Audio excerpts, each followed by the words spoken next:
নমস্কাৰ বন্ধু বান্ধৱীসকল, মই বুলিকা। আজি মই আকৌ এটা নতুন ভিডিঅ' লৈ আহিছোঁ।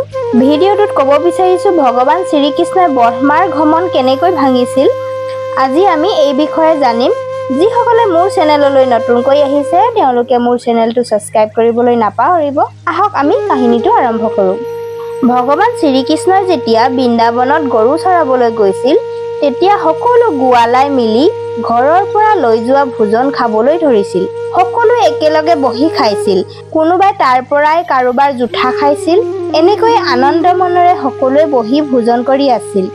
এই সকলোবোৰ দৃশ্য ব্ৰহ্মাই এজোপা গছৰ তলত লুকাই চাই আছিল। ব্ৰহ্মাদেৱে ভাবিলে, এনেকৈয়ে ধূলিয়ে বালিয়ে আহি হাত নোধোৱাকৈ এটাই আনটোৰ পৰা জুঠা কাঢ়ি খাইছে। খোৱাৰ সময়তো কোনো ভগৱানৰ মন্ত্ৰ গুণগান গোৱা নাই, এনেকৈয়ে খাইছে। আমি সকলোৱে এওঁক ভগৱান বুলি জানো। এয়া ভগৱান হ'বই নোৱাৰে। ভগৱানে এনেকৈ ভোজন কৰে নেকি? এয়া কোনোবা বেহেৰুপীয়া হয় ভগৱানৰ ৰূপ ধাৰণ কৰি মিছাকৈয়ে আমাৰ আগত নাটক কৰিছে। এয়া ভগৱান কেতিয়াও হ'ব নোৱাৰে। এই বুলি ব্ৰহ্মাই ভগৱান শ্ৰীকৃষ্ণৰ কথা ভাবিলে। ব্ৰহ্মাদেৱে শ্ৰীকৃষ্ণ ভগৱান হয় নে নহয় এটা প্ৰমাণ কৰি চালে। তাত থকা সকলো গোৱালাই গৰুবিলাক ঘৰলৈ নিবলৈ বুলি বিচাৰি গ'ল। দেখিলে যে তাত গৰু পোৱালি এটাও নাই আৰু গৰুবিলাকো নাই। এয়া দেখি গোৱালাসকলে আহি শ্ৰীকৃষ্ণক ক'লেহি। ভগৱানে ক'লে, এয়া কেনেকৈ সম্ভৱ? এই বুলি তেওঁ নিজেই গৰু বিচাৰি গ'ল। দেখিলে সঁচাকৈয়ে এটাও গৰু নাই, তাত পোৱালিবিলাকো নাই। ঘূৰি আহি ভগৱানে দেখিলে তাত গোৱালাবিলাকো নাই। ভগৱান শ্ৰীকৃষ্ণই ভাবিলে, এনেকুৱা চুৰ কোনে কৰিলে? গৰু নাই, গোৱালাও নাই, কি আচৰিত! ভগৱানে ধ্যান কৰি চালে আৰু গম পালে যে এয়া ব্ৰহ্মাদেৱৰে কাম। ভগৱানে ভাবিলে, মই আপোনাক এটা শিক্ষা দিব লাগিব। এই বুলি ভগৱান শ্ৰীকৃষ্ণই তেওঁৰ অসংখ্য ৰূপত প্ৰকট হ'ল। ভগৱানে গোৱালা বনি বহি আছে। ভগৱানে মধুমংগল, শ্ৰীধামা, মঞ্জুমা, সুদামা সকলো ভগৱানেই ৰূপ ধাৰণ কৰিলে। ইয়াৰ লগতে ভগৱানে গৰুৰ পোৱালিও ৰূপ ধাৰণ কৰিলে। সকলোৱে ৰূপ ধাৰণ কৰি সকলোৰে ঘৰলৈ গ'ল। গৰুবিলাকে বুজি পোৱা নাছিল যে আজিকালি তেওঁলোকৰ পোৱালিৰ প্ৰতি ইমান প্ৰেম কিয় জাগিছে। কিন্তু এই কথা গম নাপাইছিল যে পোৱালিবিলাক স্বয়ং ভগৱানৰে ৰূপ হয়। এনেকৈয়ে পুৰা এবছৰ ভগৱানে গৰু চৰাই থাকিল। কোনোৱে গমকে নাপালে। এবছৰ পাৰ হৈ গ'ল। ব্ৰহ্মাই ভাবিলে, এবাৰ চাই আহোঁগৈ সেই বেহুৰুপীয়া কৃষ্ণৰ ৰূপ ধাৰণ কৰা মিছা ভগৱানক। কিমান ভগৱান হোৱাৰ নাটক কৰিব, সকলোৱে এদিন নহয় এদিন গম পাব। এই বুলি ব্ৰহ্মাই চাবলৈ আহিলে। ব্ৰহ্মাদেৱে আহি দেখিলে যে ইয়াত দেখোন সকলো একে আছে। সকলো আগৰ দৰেই আছে। গৰুবিলাকো আগৰ দৰেই বনত চৰি আছে। পোৱালিবিলাকো ঘূৰি ফুৰিছে। গোৱালাবিলাকেও একেদৰেই ঘূৰি ফুৰিছে। এয়া কেনেকৈ সম্ভৱ? ব্ৰহ্মাই আকৌ নিজৰ ধাম ব্ৰহ্মালোকলৈ গ'ল।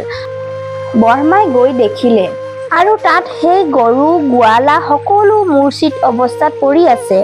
এয়া দেখি ব্ৰহ্মাই আকৌ তললৈ আহিল। ব্ৰহ্মাই এনেকৈ এবাৰ তললৈ এবাৰ ওপৰলৈ অহা যোৱা কৰি থাকোঁতে ভগৱান শ্ৰীকৃষ্ণই নিজকে ব্ৰহ্মাৰ ৰূপ ধাৰণ কৰি ল'লে। ভগৱানে ভাবিলে, এতিয়া ব্ৰহ্মাক এসেকা দিব লাগিব। এনেকৈয়ে ভগৱান শ্ৰীকৃষ্ণই ব্ৰহ্মাৰ ৰূপ লৈ ব্ৰহ্মালোক পালেগৈ।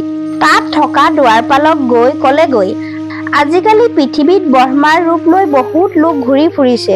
আচল ব্ৰহ্মা মই হয়।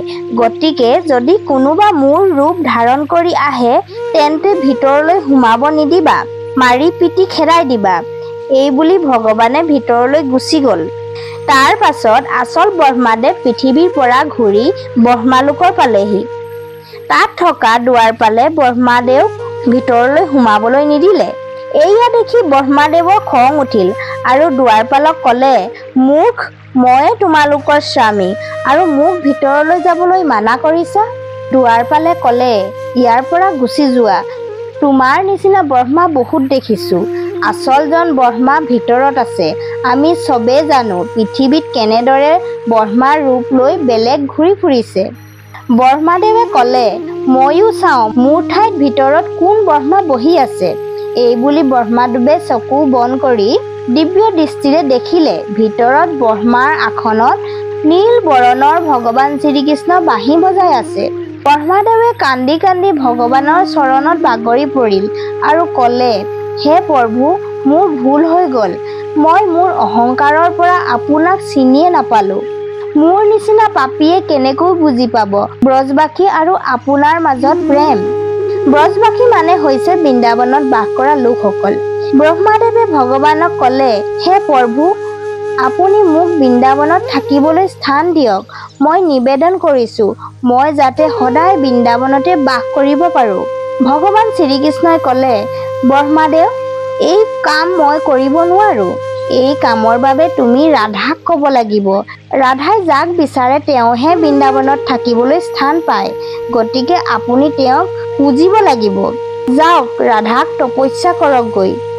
তাৰ পাছত ব্ৰহ্মাদেৱে বৃন্দাবনত নিবাস কৰিবলৈ ৬০,০০০ বছৰ তপস্যা কৰিলে। তাৰ পাছত ৰাধাৰাণী প্ৰসন্ন হৈ ব্ৰহ্মাৰ ইচ্ছা পূৰণ কৰিলে।